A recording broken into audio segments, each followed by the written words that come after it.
नमस्कार। स्वागत है आप लोगों का एसएमएस इंस्टीट्यूट के इस ऑनलाइन प्लेटफॉर्म पे। मैं मनोज शर्मा आप लोगों के लिए लेकर आया हूँ इतिहास की कक्षाएं। हम शुरू करने वाले हैं आधुनिक भारत का इतिहास। तो आइए शुरू करते हैं आधुनिक भारत से संबंधित कुछ विषय या टॉपिक। देखिएगा, इतिहास।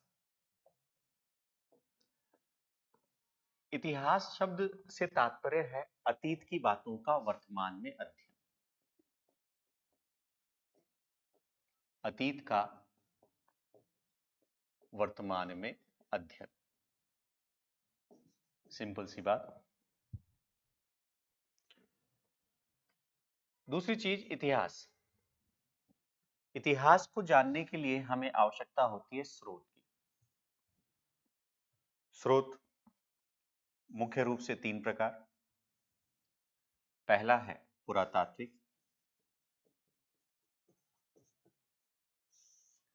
दूसरा है साहित्यिक और तीसरा है विदेशी यात्रियों का यात्रा वृत्तांत। तो हम आधुनिक भारत से संबंधित कक्षा ले रहे हैं जिसमें हमारा पहला टॉपिक होगा यूरोपीय कंपनियों का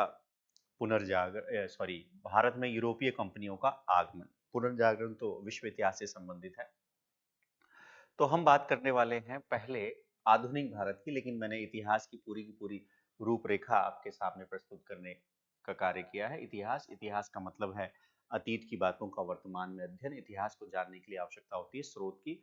पुरातात्विक स्रोत में हम रखते हैं अभिलेखों को, सिक्कों को, मिट्टी के बर्तनों को, जबकि साहित्यिक स्रोत में हम स्थान देते हैं एक धार्मिक और एक धर्मेतर साहित्य। विदेशी यात्री जैसे मैगस्थनीज हुआ, फाहियान हुआ, ये है। हम शुरुआत कर रहे हैं आधुनिक भारत से, तो इसलिए हम सीधे ही आते हैं टॉपिक पे, आधुनिक भारत का इतिहास। तो शुरू करते हैं आधुनिक भारत का इतिहास। देखिएगा, मुख्य रूप से अगर आप देखें तो आधुनिक भारत के इतिहास की शुरुआत जो है वो मानी जाती है 1707। 1707 में औरंगजेब की मृत्यु हो जाती है।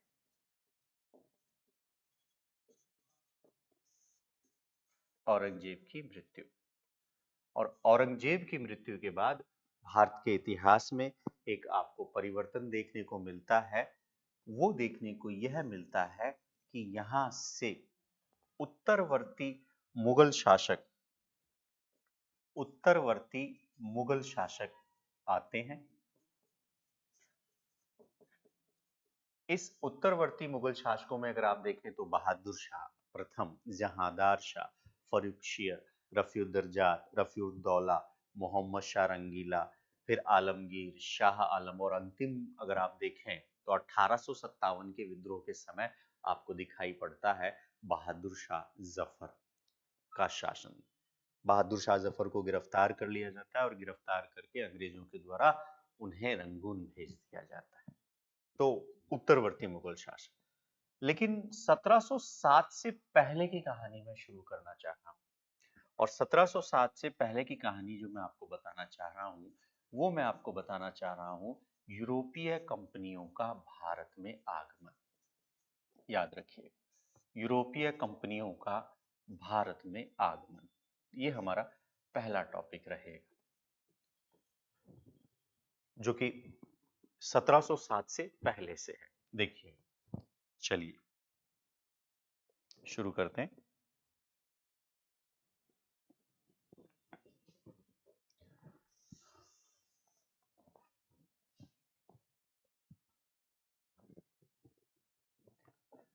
यूरोपीय कंपनियों में भारत आने वाली कंपनियां जो थी उसमें सबसे पहला स्थान जो है वो है पुर्तगीजों का।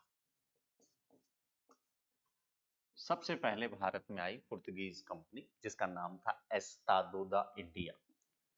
पुर्तगीजों के बाद भारत में आए हैं डच, डच के बाद भारत में आए हैं अंग्रेज, अंग्रेज के बाद भारत में आए हैं डेनिस, और डेनिस के बाद भारत में आए हैं फ्रांसीसी। पहला ही सवाल कि भारत आने वाली यूरोपीय कंपनियों के भारत आने के क्रम को बताइए। तो सबसे पहले है पुर्तगीज, फिर है डच, फिर है अंग्रेज, फिर है डेनिस और फिर है फ्रांसीसी। क्या करने आए थे? तो उद्देश्य क्या था? सिंपल सी बात है, उद्देश्य के स्तर पर अगर देखें तो याद करने, मैं पूरा विस्तार से भी लिखूंगा, लेकिन याद करने के स्तर पर अगर देखें तो उद्देश्य देखते हैं हम 3G। 3G को हम ऐसे गोल्ड, गुड्स और गॉड। तो यूरोपीय कंपनियां भारत में आई थी अपना धर्म प्रचार करने के लिए। यूरोपीय कंपनियां भारत में आई थी अपना जो वस्तु है, जो अपना जो उत्पाद है उसको बेचने के लिए, और यूरोपीय कंपनियां भारत में आई थी अपना धर्म प्रचार करने के लिए। ठीक है, तो ये 3 चीजें हैं, इसको आपको ध्यान में रखने की आवश्यकता। आइए अब इसको आगे बढ़ते हैं। देखिएगा,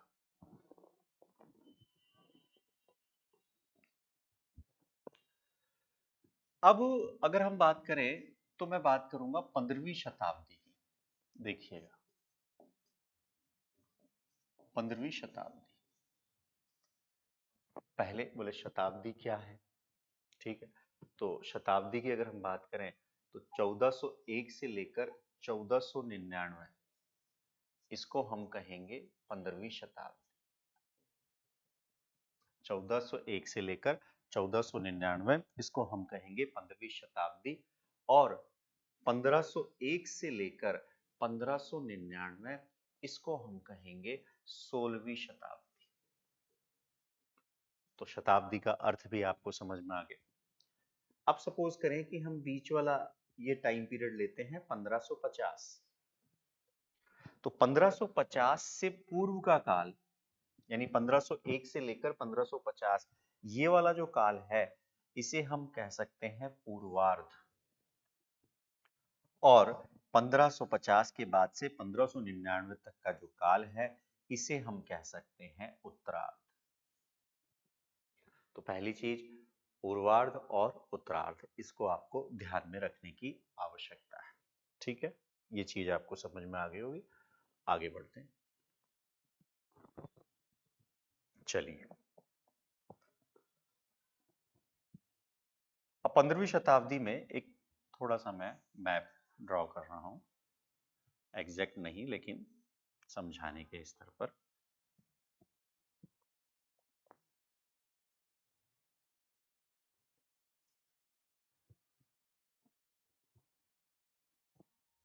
देखिए, अगर हम बात करें तो ये हम हैं इंडिया, ये अटलांटिक महासागर। ठीक है, अगर आप देखें तो ट्रेड भारत का ट्रेड प्राचीन काल से ही हम यूरोप के साथ करते आ रहे हैं, यानी कि स्थल मार्ग और जल मार्ग दोनों से भारत का सामान यूरोप के कई भागों में पहुंच रहा है। अब जब यूरोप के कई भागों में पहुंच रहा है तो भारत लगातार तेजी से ग्रो कर रहा है। तो यहाँ पर मध्य एशिया में एक जगह है, उस जगह का नाम था कुस्तुनतुनिया। कुस्तुनतुनिया, ठीक है। इस वाले हिस्से पर और इस वाले हिस्से पर दो डायनेस्टी थी। तो यहाँ एक थे जिनका नाम था सरासैनिक। सरासैनिक, तो ये जो सरासैनिक थे ये मुस्लिम थे, और इधर जो थे ये थे बेंजेटाइन। बेंजेटाइन, तो सरासैनिक और बेंजेटाइन के मध्य, सरासैनिक और बेंजेटाइन के मध्य कुस्तुनतुनिया पर अधिकार करने के लिए, याद रखिएगा, सरासेनिक और बेंजेटाइन के मध्य कुस्तुनतुनिया पर अधिकार करने के लिए युद्ध लड़े गए। इन युद्धों को कहा गया है क्रूसेड। याद रखेंगे कि कुस्तुनतुनिया का पतन हो जाएगा। कुस्तुनतुनिया का पतन कैसे होगा? तो सरासेनिक और बेंजेटाइन जो दो हैं ये युद्ध लड़ेंगे। किसके लिए? तो ये युद्ध लड़ेंगे कुस्तुनतुनिया के लिए। इन युद्धों को कहा जाएगा क्रूसेड, और क्रूसेड में विजय होगी सरासेनिकों की। विजय सरासेनिकों की।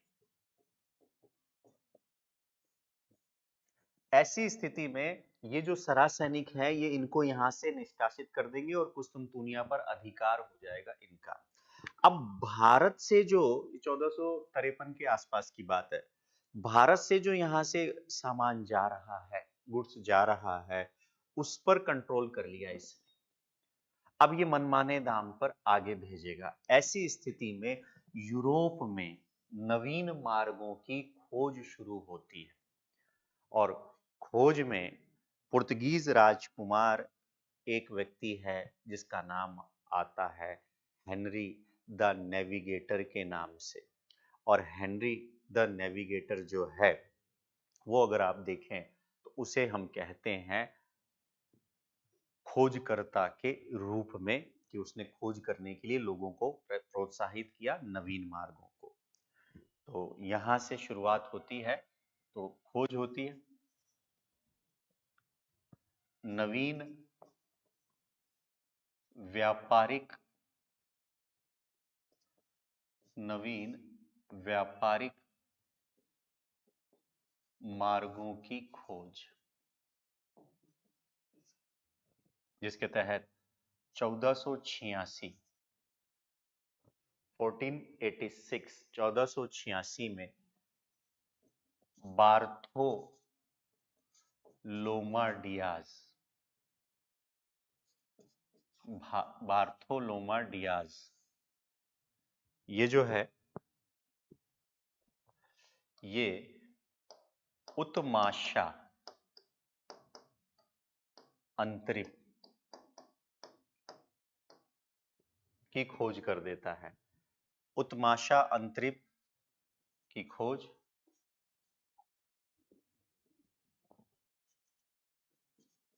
इस उत्माशा अंतरिप के लिए एक शब्द का प्रयोग किया गया है, cap of good hope.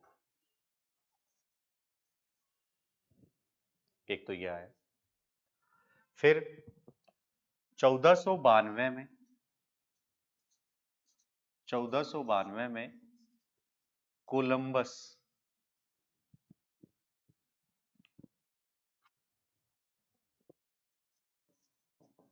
Columbus के द्वारा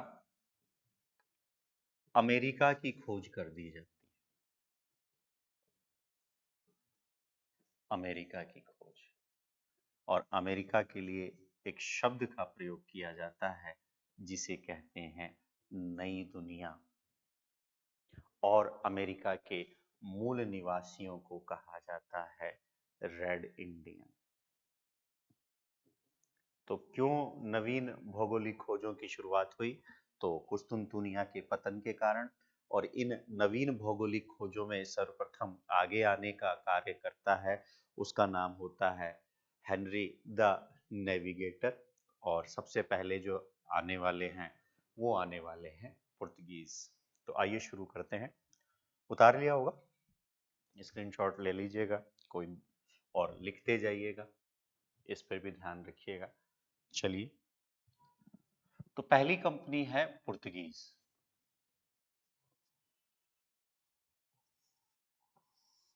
ठीक है साहब।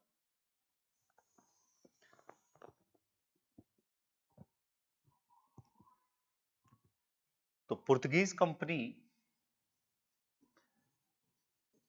का नाम एस्तादो दा इंडिया, ध्यान रखिएगा। पुर्तगीज कंपनी का नाम है एस्तादो दा इंडिया, और पुर्तगीज कंपनी का प्रमुख जो था भारत में, उसे कहेंगे गवर्नर। ठीक है साहब। कंपनी का प्रमुख जो है,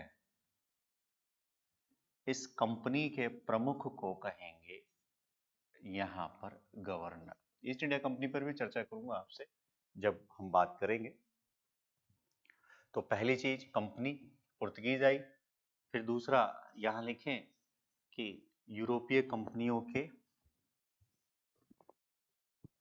यूरोपीय कंपनियों के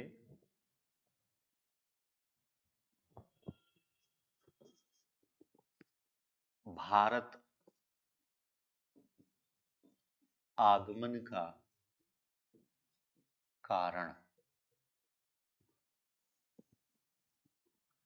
यूरोपीय कंपनियों के भारत आगमन आने का कारण पहला था कुस्तुनतूनिया का पतन, जो मैंने अभी आपको समझाया है। कुस्तुनतूनिया का पतन, पहली चीज। दूसरी चीज आपको ध्यान में रखने की जरूरत है, व्यापारिक मार्ग, या ये कहें नवीन व्यापारिक मार्गों की खोज।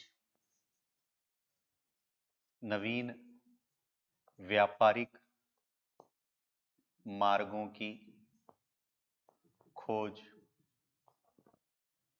तीसरा हम कहें यूरोप में पुनर्जागरण चेतना का विकास। यूरोप में पुनर्जागरण चेतना का विकास।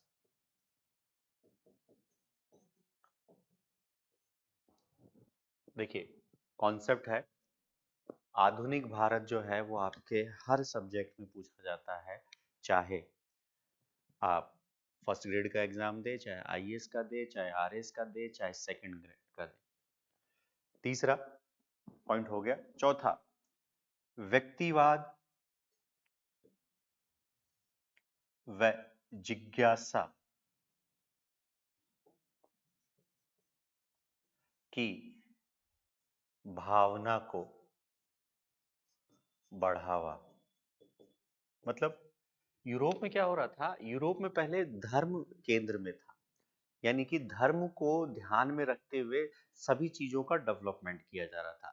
जबकि पुनर्जागरण की जब शुरुआत होती है, तो यूरोप में पुनर्जागरण की शुरुआत के समय क्या होता है कि व्यक्ति को केंद्र में रख दिया जाता है और उसकी सुख सुविधा से संबंधित चीजें सामने दिखाई पड़ती है। तो पहला है कुस्तुनतुनिया का पतन, दूसरा है नवीन व्यापारिक मार्गों की खोज, सामुद्रिक मार्गों की खोज, तीसरा है यूरोप में पुनर्जागरण के चेतना का विकास, चौथा है व्यक्तिवाद व जिज्ञासा की भावना का विकास होना।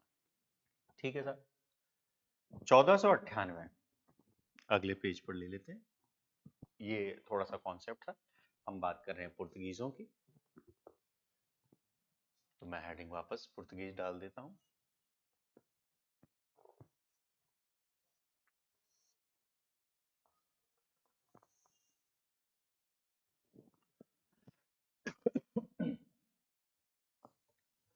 चौदह सौ अट्ठानवे में वास्को डी गामा, 1498 में वास्को डी गामा एक गुजराती पथ प्रदर्शक, गुजराती पथ प्रदर्शक अब्दुल मजीद की सहायता से, गुजराती पथ प्रदर्शक अब्दुल मजीद की सहायता से 1498 में कालीकट, कालीकट के कड़ कड़ापू, याद रखिएगा फैक्ट पूछा जाएगा आपसे, कालीकट के कड़ कड़ापू नामक बंदरगाह पर पहुंचा। इस समय यहाँ का जो शासक था, या कहें कि इनकी उपाधि, शासक जो था, शासक का नाम था जमोरिन। जमूरिन ने इसका स्वागत किया। स्वागत करने के बाद पुर्तगीज ने यानी वास्को डी गामा ने क्या किया कि हमारे यहाँ मसालों का व्यापार किया, मसाला ट्रेड। और यहाँ से जो मसाले वास्को डी गामा लेकर गया उसे यूरोप में 60 से 80 गुना ज्यादा दाम पर बेचा। और पुर्तगीज राजधानी जो थी उसका नाम था लिस्बन। और ये लिस्बन एक प्रकार से वाणिज्य का केंद्र बन गई। इतना पैसा गया, वाणिज्य का केंद्र के रूप में ये स्थापित हो गई। और पुर्तगीजों को देखकर फिर डच आने लगे। वास्को डी गामा तो एक बार फिर आया और यहाँ पर ये लोग अपनी फैक्ट्री स्थापित करते थे। एक शब्द मैंने बोला है फैक्ट्री। चलिए फैक्ट्री पर भी चर्चा करते हैं। What is factory? देखिए, जितनी भी यूरोपीय कंपनी है वो यहाँ पर अपनी फैक्ट्री स्थापित कर रही है। फैक्ट्री मीन्स कि आपका काम होगा भारत से प्रोडक्ट का संग्रहण करना, भारत से प्रोडक्ट का संग्रहण करना और इस प्रोडक्ट का वितरण करना। अब वितरण कहाँ करेंगे? यूरोप में। यूरोप में तो फैक्ट्रियां जो बनाई जाती थी ये बनाई जाती थी तटीय इलाके, तटीय क्षेत्र में, कोस्टल एरिया में। अब तटीय क्षेत्र में जो ये फैक्ट्री बन रही है यहाँ पर प्रोडक्शन तो हो नहीं रहा, यहाँ तो संग्रहण हो रहा है। तो फैक्ट्री बना है, पहले इसका अर्थ देख लीजिए। फैक्ट्री बना है फैक्टर शब्द से। फैक्ट्री बना है फैक्टर शब्द से जिसका अर्थ है, जिसका अर्थ है वह स्थान, वह स्थान जहां कंपनी के, वह स्थान जहां कंपनी के कर्मचारियों का, जहां कंपनी के कर्मचारियों का निवास स्थान था। सिंपल सी बात है। फैक्ट्री, फैक्ट्री बना है फैक्टर्स से। फैक्ट्री क्या कर रही है? यहाँ पर संग्रहण कर रही है और यहाँ पर वितरण का काम कर रही है। फैक्ट्री कोस्टल एरिया में है। फैक्ट्री बना है फैक्टर शब्द से जिसका अर्थ है वह स्थान जहां कंपनी के कर्मचारियों का निवास स्थान था। ठीक है सर। अब यहाँ पर संग्रहण हो रहा है तो इन्होंने क्या किया, धीरे धीरे चारों तरफ फैक्ट्रियों की किलेबंदी करनी शुरू कर देते हैं कंपनी। फैक्ट्रियों की किलेबंदी शुरू कर दी। आगे चलकर इसमें गार्ड्स भी रखने लग गए, यानी ये कहें कि सेना रखने लग गए, फिर वेपन्स रखने लग गए और लास्ट में अंग्रेज और फ्रांसीसी तो युद्ध करने के लिए भी तैयार हो जाते हैं। तो फैक्ट्री, पुर्तगीज फैक्ट्री लगेगी अभी आपके कोचीन में।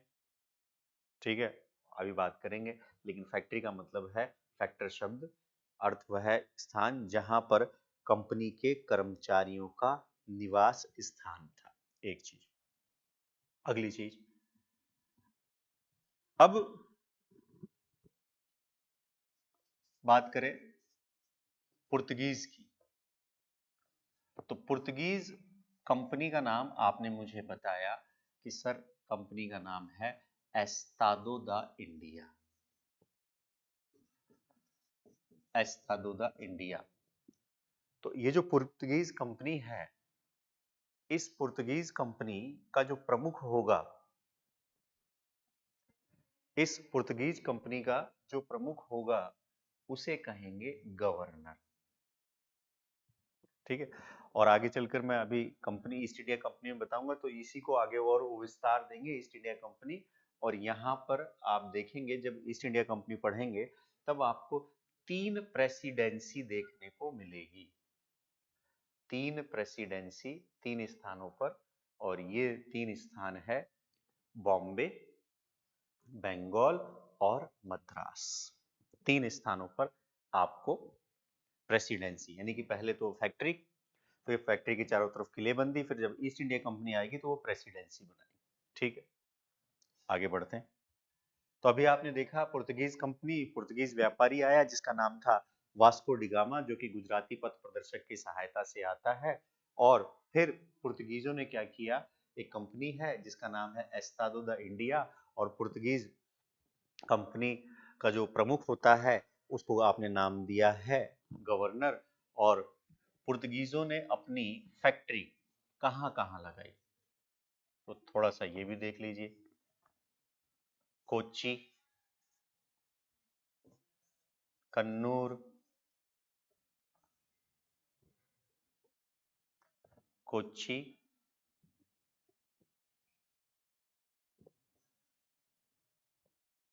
कन्नूर, सूरत,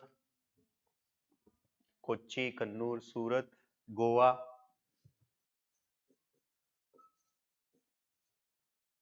दमन, व दीव, फिर चटगांव, पुलिकट, मसूलीपट्टनम,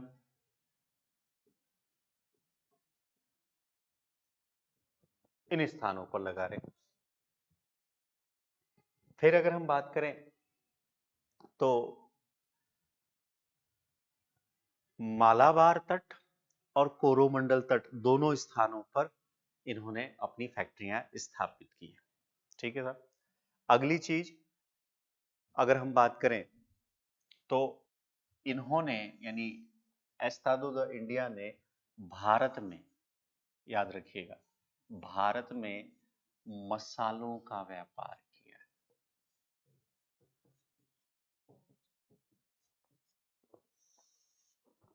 डचों ने भारत में वस्त्रों का व्यापार किया है, इस चीज को विशेष रूप से ध्यान में रखना है। ठीक है। फिर पहली फैक्ट्री, पहली फैक्ट्री या कहें कोठी, तो पहली फैक्ट्री जो है ये मैं मैथ के माध्यम से बताता हूं। 1503, 1503 में प्रथम फैक्ट्री जो है ये स्थापित की गई थी कोचीन में, केरल में पड़ता है। और दूसरी फैक्ट्री जो है वो स्थापित की गई थी 1505। दूसरी फैक्ट्री ये स्थापित की गई थी 1505 में, और ये फैक्ट्री स्थापित की गई थी कन्नूर। सारी तो याद नहीं रखनी है, ठीक है, एक दो फैक्ट्रियों के नाम याद रखिए। तो पहली फैक्ट्री जो है 1503 में है, फैक्ट्री का अर्थ मैंने आपको समझा ही दिया। दूसरी फैक्ट्री जो है 1505 में है, कोचीन और कन्नूर। ठीक है साहब। अब पुर्तगीज जो है एक व्यवस्था स्थापित करते हैं, वो भी प्रश्न पूछा जाता है, जिसे कहते हैं कार्टेज आर्मेडा व्यवस्था। चलिए उतार लिया होगा, एक शब्द देखते हैं हम, कार्टेज।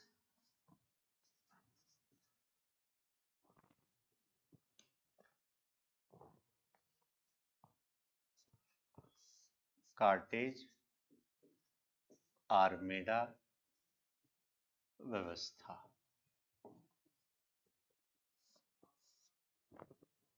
अब पुर्तगीज जो थे, ध्यान रखिएगा, ये पुर्तगीज स्वयं को सागर का स्वामी कहते हैं।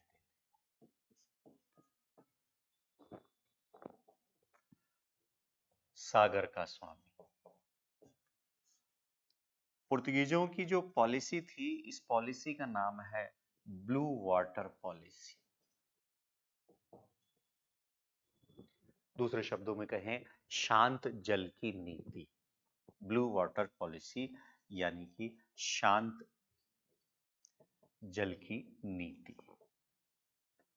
अब पुर्तगीज आए तो पुर्तगीजों ने क्या किया कि भारत के, ये है अरब सागर और ये है बंगाल की खाड़ी, तो पुर्तगीजों ने क्या किया कि यहाँ पर जो अरब व्यापारी थे उनको हराकर अपनी नौसेना की श्रेष्ठता को सिद्ध कर दिया और नौसेना की श्रेष्ठता को सिद्ध करने के बाद पुर्तगीज पावर में आ गए और सामुद्रिक व्यापार पर उनका नियंत्रण हो गया और वो स्वयं को कहने लगे सागर का स्वामी।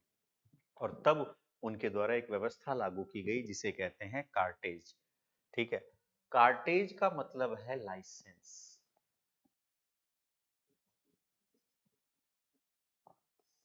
सिंपल सी बात, कार्टेज का मतलब है लाइसेंस। ठीक है, और आर्मेडा का मतलब है बल। ठीक, यदि पुर्तगीज व्यापारियों के अलावा अन्य किसी व्यापारी के द्वारा इस क्षेत्र से व्यापार किया जाता था तो ऐसी स्थिति में उन व्यापारियों को पुर्तगीजों से एक लाइसेंस लेना पड़ता था जिसे कहते थे कार्टेज। कार्टेज का मतलब है लाइसेंस और आर्मेडा का मतलब है बल। ये लाइसेंस लिए बिना अगर आप इस समुद्र में व्यापार करोगे तो आपको पुर्तगीज, जो कि खुद को सागर का स्वामी कहते हैं, व्यापार नहीं करने देंगे। कुछ पैसे देकर लाइसेंस प्राप्त करिए और बदले में समुद्र में सुरक्षा प्राप्त करिए। इसी व्यवस्था को पुर्तगीजों ने कहा है कार्टेज आर्मेडा, अर्थात सुरक्षित समुद्र में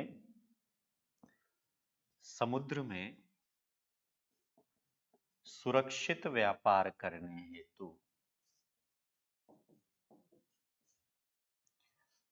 हेतु पुर्तगीजों से कार्टेज लेना अनिवार्य हो गया था। बदले में पुर्तगीज जो थे वो व्यापारियों को सुरक्षा प्रदान करते थे। भाई कहीं अरब व्यापारी लूट ना ले, जो समुद्री लुटेरों की संख्या बहुत ज्यादा थी उस समय, तो समुद्री लुटेरे लूट सकते थे। दूसरा, ब्रिटिश नौसेना, तो ब्रिटिश तो अपनी नौसैनिक शक्ति के लिए ही जाने जाते थे, तो इस वजह से इन्होंने इस व्यवस्था को लागू किया जिसे कहते हैं कार्टेज आर्मेडा सिस्टम। ठीक है, अब हम बात करते हैं पुर्तगीज गवर्नर की। Portuguese governor,